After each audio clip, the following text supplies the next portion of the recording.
একদিন এক গরিব দাদি জঙ্গলে কাঠ কাটতে গিয়েছিল। হঠাৎ সে একটা অদ্ভুত হাঁস দেখতে পেল। হাঁসটা সাধারণ না, এটা প্রতিদিন একটা করে সোনার ডিম দেয়। দাদি খুশি হয়ে সেটাকে বাড়িতে নিয়ে এলো। কিন্তু দাদি লোভী ছিল না।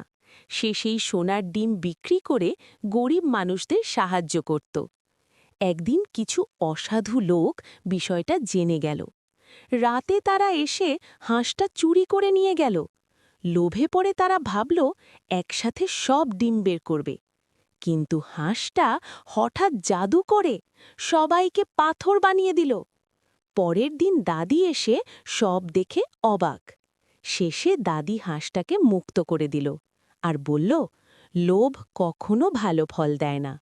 কিন্তু দাদি বসে কাঁদছে, কারণ এই ভিডিওটাতে কেউ লাইক আর সাবস্ক্রাইব করে না।